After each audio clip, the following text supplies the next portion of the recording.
穿越到洪荒与三清组成洪荒 F4，只因三清能听见我心声，从此洪荒的剧情彻底崩完了。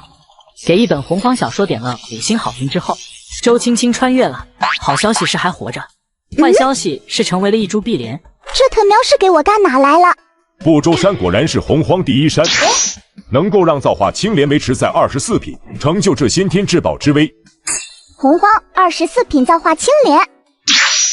这24品造化青莲与我三兄弟有缘。我这是穿越到洪荒世界了，成为24品造化青莲了。这洪荒还有本地人吗？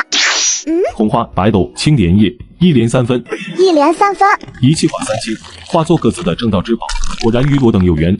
完了，24品造化青莲是三清早期便寻找到的至宝，化为了3件极品先天灵宝。我难道要出师未捷身先死？周青青她只是一朵柔弱的小莲花，面对三清她能有什么办法呢？大兄，你的修为最高，便由你出手，将这造化青莲给我们分一分吧。我想要那青莲之中的白藕，其中蕴含着祥瑞3宝，玄奥颇多。那我就要那莲叶好了，莲叶通臂，似有无尽清平之意，似乎与我剑心呼应。你们都分完了，那么这剩下的花朵便归我的。这特喵的，三清就是有病。好好的24品的先天至宝造化青莲不要，要个什么红花白藕青莲叶？三清脸上露出了些许的错愕，他们三清乃是盘古元神所化，天生高贵，大神通者那都得礼让他们三兄弟几分。那位存在不仅骂他们有病，甚至都对他们收取灵宝的事情指指点点了。三清彼此之间交换了一个眼神，便打算动用法力和无上神通来让那宵小之辈现出身形来。就在他们暗中涌动法力，想要动手之时，那道熟悉的声音再度响起在他们的耳边：太清老子，看你一头白发，装得跟老气横秋似的，可是至于用什么拐杖吗？那红花画来画去，不就是个盘龙扁拐吗？这玉清原石，这么一个威严的型男，用个3宝玉如意搞锤子，难道用的时候还要喊一个如意？如意，看我心意，恶心！这上清通天也是，杀气这么大，连自己的气运都影响了。清平剑可镇压不了气运，我这24品的造化青莲可是镇压气运的先天之至宝，等到错过了，你就后悔去吧。分了我也好，活该三清气运分割，兄弟相争，自相残杀。三清表面上8分不动，实际上早就动用神通扫向了眼前的24品造化青莲。果然发现这件先天至宝之中诞生出了灵石。嘿嘿嘿，大兄，这到底是怎么一回事？我们怎么会听到这造化青莲的心声？造化青莲，这完全就是在乱说。我们三清气运相连，怎么会兄弟相争，自相残杀？而且他还说我恶心，用玉如意哪里恶心了？我怎么可能去念什么如意如意看我心意这样的咒语？如意如意看我心意，快快显灵！我操！我也不知道这个心声到底是怎么回事，不过我只问你们一个问题：你们见到这造化青莲之后，知道我们所要获得的灵宝是什么吗？听着太清老子的话语，玉清原始原本坚定不移的内心瞬间动摇了。他的确是想要将那白藕拿到手，可是他还真不知道那白藕会化为3宝玉如意。造化青莲本身生出的意识，应该对自己的本体演化有着判断才是，说出这些话也许不稀奇，说不定就是为了让我们听到，故意放他一条生路。哎，快点动手吧，我等的花都谢了，早死早超生，快点让我解脱吧。大家诞生出灵石之后，都是想要长生正道，哪有上杆子求死的？这还真是第一次见。宁可信其有，不可信其无。我们推演这24品造化青莲与我等有缘，却也没有直接的说明这红花、白藕、青莲叶便是我们的缘法。说不定我们的缘法反而是这个造化青莲之中能够被我们听到心声的意识呢。大兄说的好像还真是这么一个理，万事有因必有果。而且我也想知道我们兄弟之间怎么就会演变到气运分割、兄弟相争、自相残杀的地步的。我认为还是将他留下比较好。同意，我也同意。既然我们意见相同，便不能在他面前表露出任何能够听出心声的异样。我会出手将其带回东昆仑，在咱们的眼皮子底下，想来应该能够获得更多的情报。只是这样子的话，我们又要用什么理由来将造化青莲带回去呢？毕竟在他的认知之中，自己可是要被1分为3的。放心，老道自然有理由。总算来了，3分还是8分都有你们了，快点吧。三清再次的听到了熟悉的吐槽的声音，差点就要笑出声了。他们倒是想要看看大兄要如何完成不杀的转折。咦，不对，造化青莲之中生出了意识，确实有其他的功德造化了，不能杀生。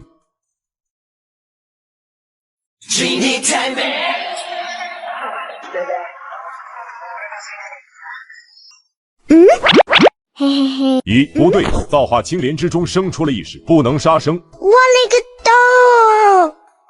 特喵的，太清的修为果然比那两高很多啊！原始通天是真不中用啊，连姑奶奶都没有发现。太清，刚刚是我骂的重了一点，你不老，你才是三清第一，太帅了，总算是活了下来了。你今天救了我一命，等我化形之后，便给你念诵几句道德经做回报吧。什么道可道，非常道，名可名，非常名的，我高低偷偷告诉你几句。尽管只是简简单单的12个字，在太清心中却好像响起了沉重暮鼓一般。眼见大哥眉角狂跳，便知道自己的兄长应该是对那《道德经》有所触动。大兄所言甚是造化青莲，乃是24品的先天至宝，能够诞生灵石，着实困难。既然如此，我们不妨便将其带回东昆仑悉心培养，好让他化形。咦，玉清也很上道嘛，总算说了一句实在话，我就不说你了心了。你还是那个型男，洪荒之中灵根化形本来就难，西方的接引道人和准提道人，一个先天苦竹，一个菩提古树，他们都仅仅是极品先天的灵根，怎么说我也是24品的造化青莲，先天之宝，比他们高了足足一个等级呢，难度更高好不好？洪荒西方，整个西方的人脉上引起整个洪荒的天象变化。对于西方之地的了解，三清只能说是基本上不知道。结果现在周青青开口便说出了2位西方道人的名字，并且还叫出了他们的根脚。单从这个信息上来看，周青青说的话好像真的有可能是真的。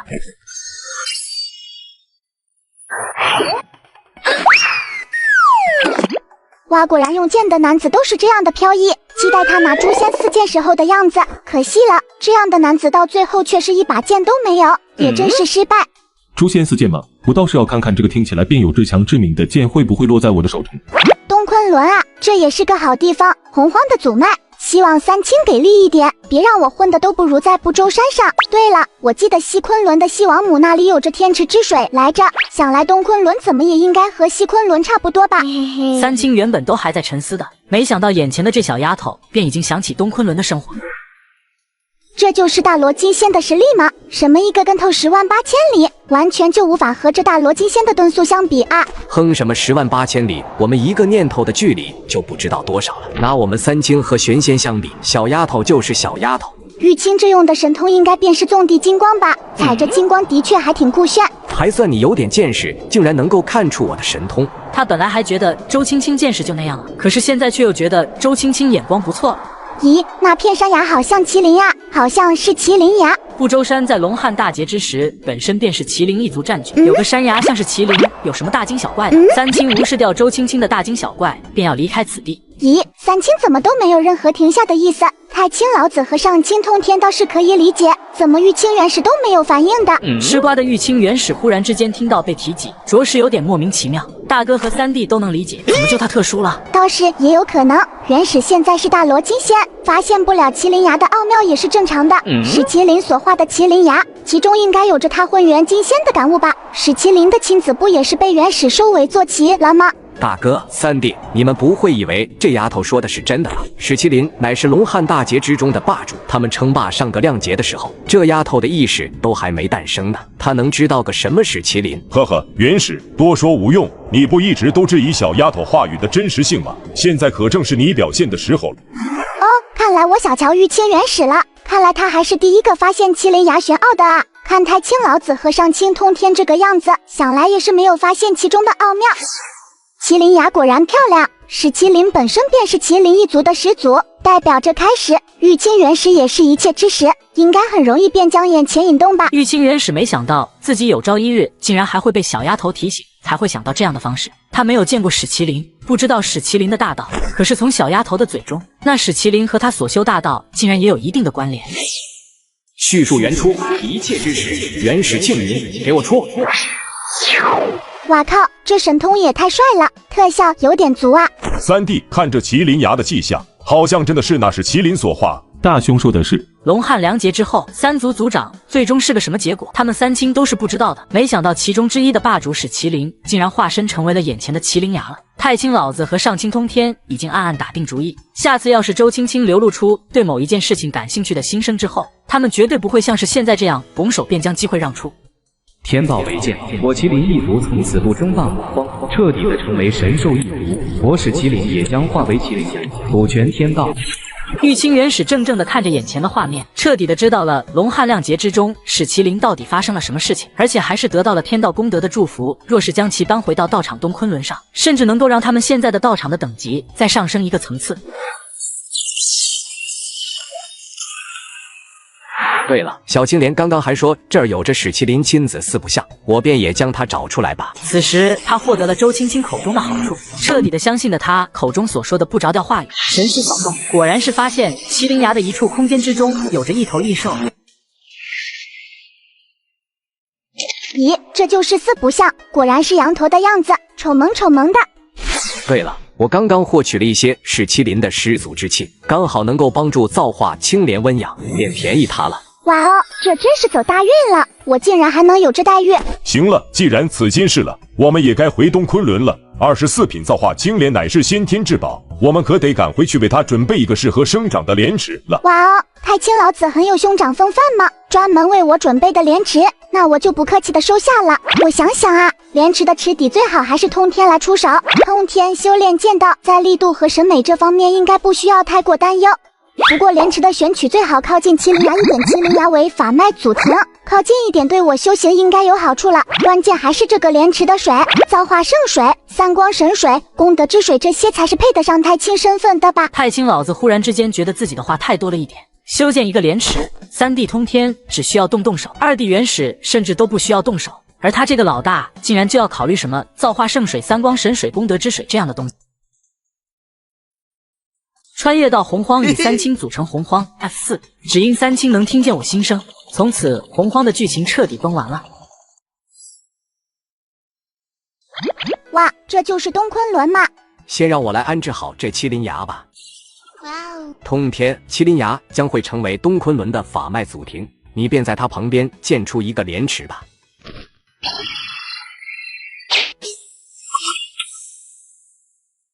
好池当有好水。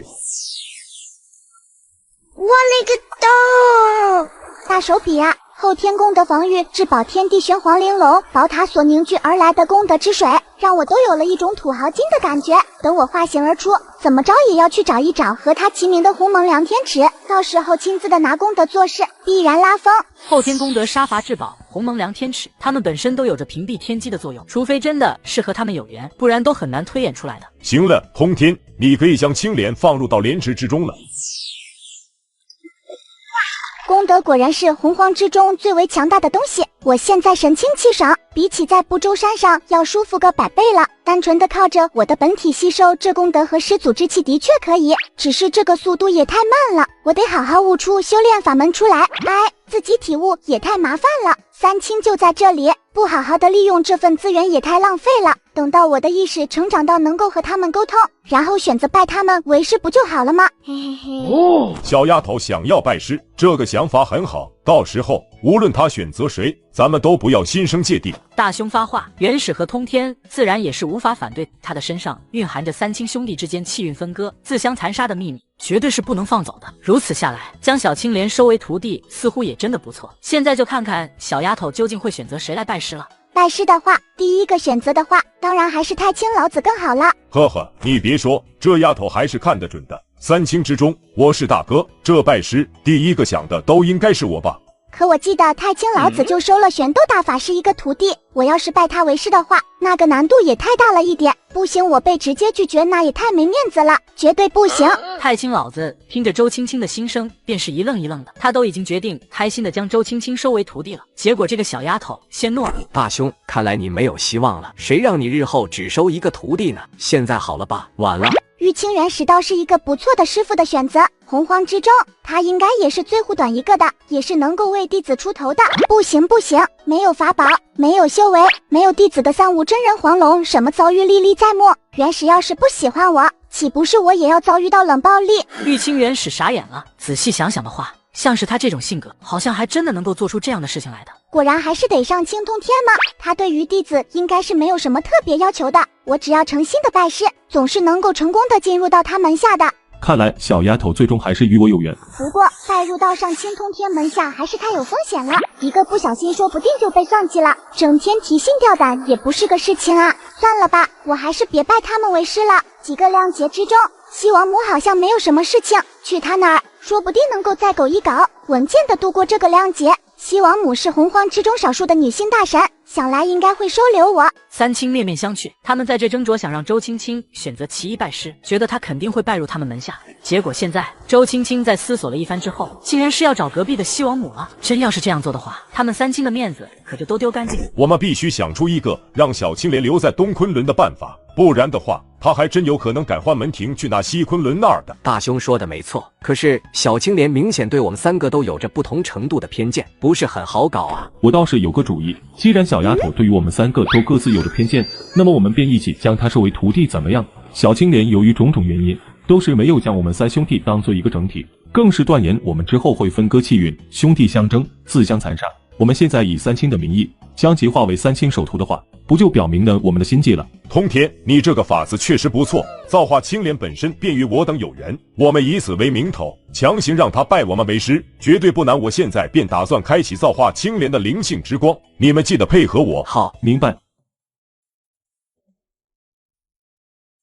穿越到洪荒与三清组成洪荒 F4，只因三清能听见我心声，从此洪荒的剧情彻底崩完了。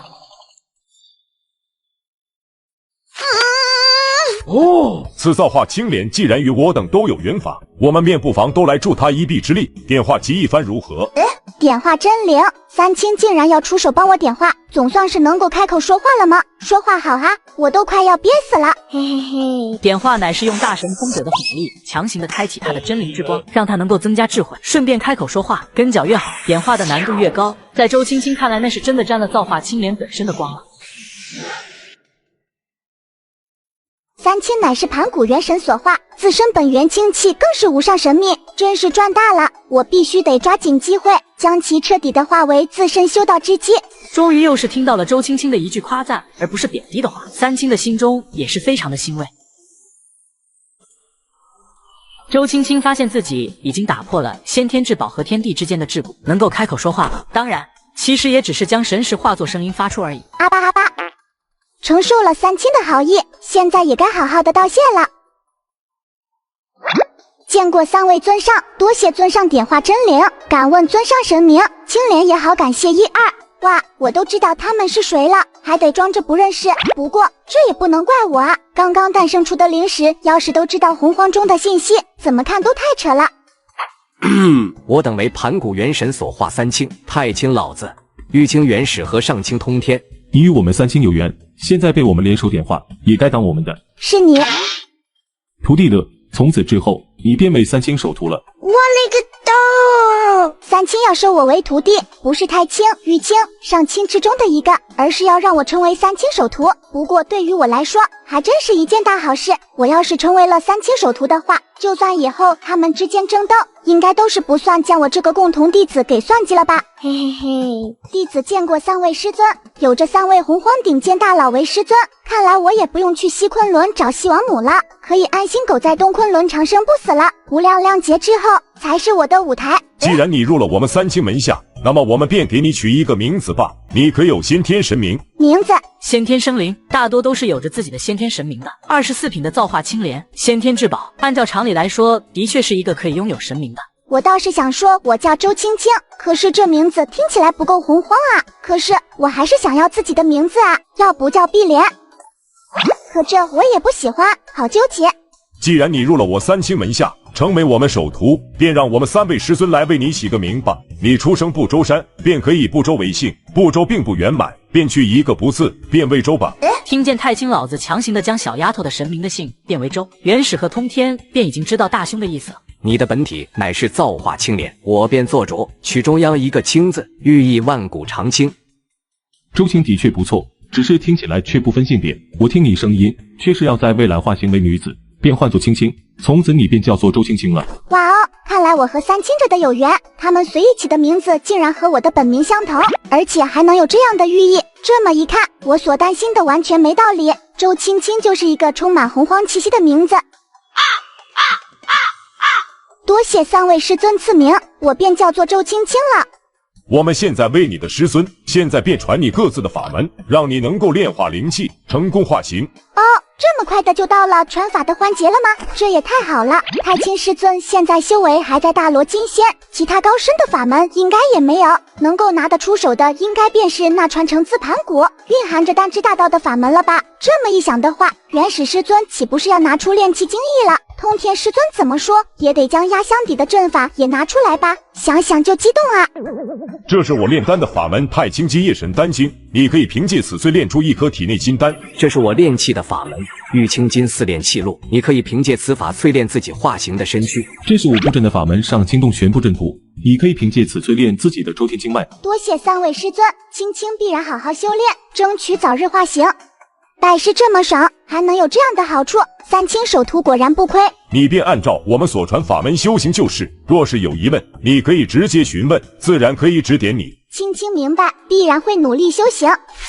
眼见周青青没有问题，三清也是顺理成章的离开了这里。他们虽然也想要一直待在这里，看看周青青还有什么情报没有透露，可是身为大罗金仙的他们也知道心急吃不了热豆腐。眼见三清都已经离开，周青青这才彻底的将目光放在了三清传下来的法门。在周青青的记忆之中，三清各自的弟子没有一个能够同时的掌握这3种法门，自然要好好的利用这法门来为自己化形奠定一个扎实的基础了。洪荒修行无岁月，周青青来到洪荒之后，彻底的认清楚了这一点，眼睛一睁一闭，可能就是1000年，也有可能是万载的岁月。就算经历了在他看来已经很长的岁月，可是他还远远没有达到能够化形的地步。3位师尊也是会固定的3堂会审，考校他的功课，像极了花钱请的家庭教师。而今天一如往常的教导过之后，周青青自顾自的继续运转几大功法修行，他的师尊们则是在一旁讨论着道法。哎，师尊们其乐融融的画面还是养眼的，趁他们如今都还没翻脸，多看一眼都是赚。哇，这就是红军正道成圣的异象吗？没想到我还能够看到这一幕。红军成圣，紫霄宫讲的洪荒这个亮节的大幕就要展开了。今日成圣，3000年之后将在混沌将元神之大道反噬应元。